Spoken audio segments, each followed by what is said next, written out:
पड़ोसी ने उसका यौन शोषण किया। लेकिन इसकी ट्रायल के बाद इंसाफ के साथ एक भद्दा मजाक किया गया। एक पेड़ से नायलॉन की रोप से बांधा, उसका रेप किया, स्क्रू ड्राइवर से स्टैब किया और गला काट दिया। आखिर कौन है ये राक्षस? कोलंबिया की भीड़ भाड़ वाली गलियों में एक आदमी, जिसे गूफी कहते हैं, एक गरीब बच्चों को मिठाई थमाता। उसकी मुस्कान सूरज सी गरम, मगर रात ढलते ही नकाब हटता है और सामने आता है उसका असली चेहरा, जिसे कहते हैं ला बेस्टिया। एक शिकारी जिसके साए में 200 से ज्यादा बच्चों की चीखें गूंजती हैं। हर एक बच्चा एक गुमशुदा कहानी, हर एक राज एक सामूहिक कब्र में दफन। आखिर कौन है ये राक्षस और कैसे उसने इतने सारे सालों तक दुनिया को बेवकूफ बनाया? कोलंबिया की पुलिस जब एक घाटी में पहुंची तो उनकी आंखें फटी की फटी रह गई। ये कोलंबिया का वो शख्स है जिसने 1990 के दशक में सैकड़ों मासूम बच्चों की जिंदगियां छीन ली। उसने कम से कम 193 बच्चों की हत्या की पुष्टि की है। डिटेल में जानते हैं इस शख्स के बारे में। लुइस गार्विटो का जन्म 25 जनवरी 1957 को कोलंबिया के जेनोवा शहर में हुआ था। वो 7 भाइयों में सबसे बड़ा था। उसकी बचपन की कहानी दर्द और दुर्व्यवहार से भरी हुई है।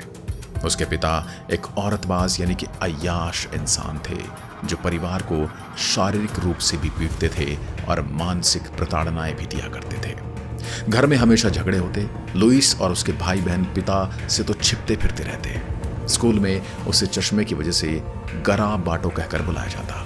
वो पढ़ाई में कमजोर था। 1968 में उसे स्कूल से निकाल दिया गया ताकि वो परिवार की सहायता कर सके। 1969 में एक वैक्सीनेशन विजिट के दौरान उसने दावा किया कि एक पड़ोसी ने उसका यौन शोषण किया है। वो पड़ोसी एक धार्मिक और फार्मासिस्ट था। एक्सपर्ट्स इस क्लेम पर शक करते हैं, लेकिन इसी साल से लुइस का व्यवहार बदलने लगा था। शायद कुछ ऐसा था जिससे उसने लोगों को बताया तो, लेकिन लोगों ने यकीन नहीं किया। वो गुस्से में पक्षियों को मारने लगा और कथित तौर पर अपने छोटे भाई बहनों और एक 6 साल के लड़के का शोषण तक किया। 1971 में परिवार ट्रूजिलो शिफ्ट हो गया, जहां उसका व्यवहार और बिगड़ता गया। पोर्नोग्राफी के संपर्क में आया। एक और पड़ोसी ने उसका यौन शोषण किया और वो शराब पीने लगा, जो परिवार में बिल्कुल आम बात थी, लेकिन उसके पीछे की वजह कुछ और थी। 1972 और 1973 में उसे घर से निकाला गया क्योंकि वो लड़कों पर हमला करने की कोशिश करता था। उसके पिता ने उसे डांटा कि वो औरतों पर क्यों नहीं जाता, लड़कों के पीछे क्यों पड़ा है। 16 साल की उम्र में उसने घर छोड़ दिया और स्टोर क्लर्क से लेकर स्ट्रीट वेंडर तक का काम किया। रिलीजियस आइकॉन से वह बचता था। उसे पादरी जैसे शक्ल या फिर कपड़े वाले लोगों से नफरत थी, लेकिन उसका गुस्सा और शराब की लत उससे नौकरियां छुड़वाती रही और उससे जगह बदलने को मजबूर करती रही। वो बड़ी उम्र की औरतों से रिलेशनशिप में रहता, उनके बच्चों का पिता बनता, लेकिन हिंसक और जलनशील था। वह ईर्ष्या से भरा हुआ था। 1970 में उसे साइकोसिस, पैरानोया और डिप्रेशन के संकेत दिखे। वो एक बार आत्महत्या की कोशिश कर चुका था और साइकेट्रिक केयर लेता रहा। उसकी रुचि एसोटेरिज्म, शैतानवाद और यहां तक कि एडोल्फ हिटलर की जिंदगी में थी। ये सब मिलकर एक राक्षस को जन्म दे रहे थे। ये एक डेडली कॉम्बिनेशन था। 1980 की गर्मियों से लुइस के क्राइम की शुरुआत होती है। कम से कम 200 बच्चों का रेप और टॉर्चर। लेकिन मर्डर स्प्री 1992 से 1999 तक चली। उसने कोलंबिया के 11 डिपार्टमेंट्स में क्राइम्स किए और इक्वाडोर में भी 4 मर्डर्स। उसके टारगेट थे गरीब, बेघर, किसान या अनाथ लड़के। उम्र 6 से 16 साल, क्यूट फेस वाले, नीली या गहरी आंखें और ब्लंडिश फीचर्स वाले बच्चे उसे ज्यादा पसंद आते थे। दिन के उजाले में वह पब्लिक प्लेसेस में बच्चों को अप्रोच करता, पैसे, कैंडी या छोटी जॉब ऑफर करके खुद को पादरी, टीचर या बूढ़ा आदमी बनाकर ट्रस्ट गेन करता। एक बार अलग से जाकर चाकू से डराता, बांधता और फिर उन्हें घंटों तक टॉर्चर करता। स्क्रू ड्राइवर से स्टैब, ब्लेड से स्किन उतारना, जलाना, ट्रैपलिंग। कई बच्चों को 100 से ज्यादा बार स्टैब किया गया। रेप के दौरान उनकी आंतें तक बाहर निकल आती थी। वह उन आंतों को फिर से उस जगह पर सेटल करने की कोशिश करता और आखिर में उसे जिंदा रहते ही उसका सिर काटकर उस क्लाइमेक्स को फील करता। वो शराबी हालत में क्राइम करता और सीन पर सस्ती लोकर स्नैप्स की बोतलें छोड़ता, बॉडीज को शत विक्षत करता और दफना देता। कोलंबिया की पॉलिटिक्स, वायलेंस और पॉवर्टी की वजह से ये बच्चे आसानी से गायब हो जाते और कोई भी इनके बारे में पूछने वाला नहीं होता। न पुलिस को इनकी फिक्र थी और कुछ के तो परिवार ही नहीं थे। 1992 से 1999 तक लुइस ने कम से कम 189 बच्चों को मारा, ज्यादातर 8 से 13 साल के। वो अक्सर जगह बदलता रहता, नकली नाम यूज करता, जैसे बोनीफासियो मोरेरा लिस्कानो। वह बाल बदलता, बालों की स्टाइल बदलता और डिस्गाइज यूज करता। स्ट्रीट वेंडर, मॉन्क या डिसेबल्ड पर्सन बनकर उनको फंसाता। उसके क्राइम कोलंबिया, इक्वाडोर और शायद वेनेजुएला तक फैले। पुलिस को 114 स्केल्टन्स मिले और उसने जेल में मैप्स ड्रॉ करके बॉडीज लोकेट करने में मदद की। उसके कबूलनामे में कहा गया कि वो शराबी था और वो एक सुपीरियर बीइंग उसे कंट्रोल करता था, लेकिन ये सब उसकी बीमारी मानसिकता का नतीजा था। इसके इतनी बड़ी क्राइम हिस्ट्री में कुछ इंसिडेंट ऐसे हैं जिन्हें सुनकर, समझकर हर कोई हैरान रह जाता है। ऐसे 2 इंसिडेंट जो इस कहानी को बहुत डरावना बनाते हैं। पहला, पेरेरा मास ग्रीव इंसिडेंट, नवंबर 1997। पेरेरा एक कॉफी ग्रोइंग सिटी में एक रिवाइन यानी कि खाई में 25 लड़कों की बॉडीज मिली।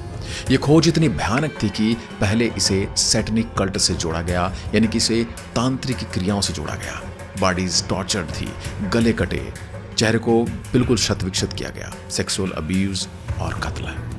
ये बच्चे गरीब स्ट्रीट किड्स थे जिन्हें लुइस ने सड़कों से ललचाकर अपने पास बुलाया था। इस डिस्कवरी ने पूरे कोलंबिया में टास्क फोर्स बनाई और सारे क्राइम्स में समानताएं पाई गई। गरीबी और राजनीति ने लोगों को डिस्प्लेसमेंट किया, जिस वजह से बच्चों की मिसिंग रिपोर्ट्स पर कोई ध्यान ही नहीं देता, जिसने लुइस को सालों तक फ्री रखा। यह इंसिडेंट दिखाता है कि कैसे सोसाइटी की कमजोरियां और खराब राजनीति किसी किलर को या फिर किसी अपराधी को एम्पावर करती है।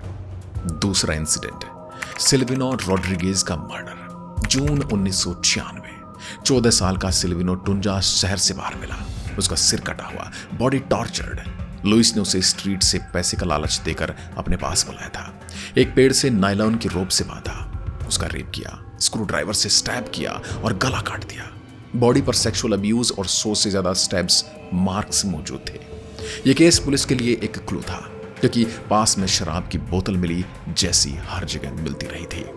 इसे लुइस का सिग्नेचर माना गया। सिल्वेनो जैसे बच्चे गरीब परिवारों से थे जो वॉर की वजह से डिस्प्लेस्ड थे, खाना बदोश थे। यह इंसिडेंट लुइस की सैडिस्टिक नेचर दिखाता है।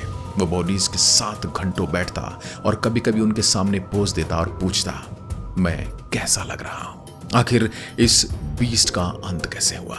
अप्रैल 1999, विला विसेंसियो के पास एक 12 साल के लड़के का रेप अटेम्प्ट के दौरान एक होमलेस मैन ने उसे देख लिया।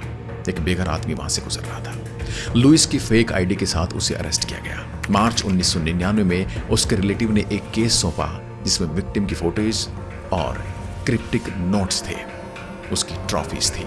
28 अक्टूबर 1999 को इंटरोगेशन में कबूल किया गया और गॉड वे मैनकाइंड से उसने माफी भी मांगी। उसने इन्वेस्टिगेटर्स को क्राइम सीन दिखाए, लेकिन इसकी ट्रायल के बाद इंसाफ के साथ एक भद्दा मजाक किया गया। ट्रायल में 172 में से 138 केसेस में उसे मुलजिम करार दिया गया, यानी गिल्टी करार दिया गया। सजा 1853 साल और 9 दिन की दी गई, लेकिन कोलंबियन लॉ में मैक्स 30 साल और कोऑपरेशन के बाद 22 साल तक जेल में रह सकता था। 2006 में रिव्यू से उसकी इम्प्रिजनमेंट एक्सटेंड हुई, लेकिन रिलीज की संभावना अभी भी थी।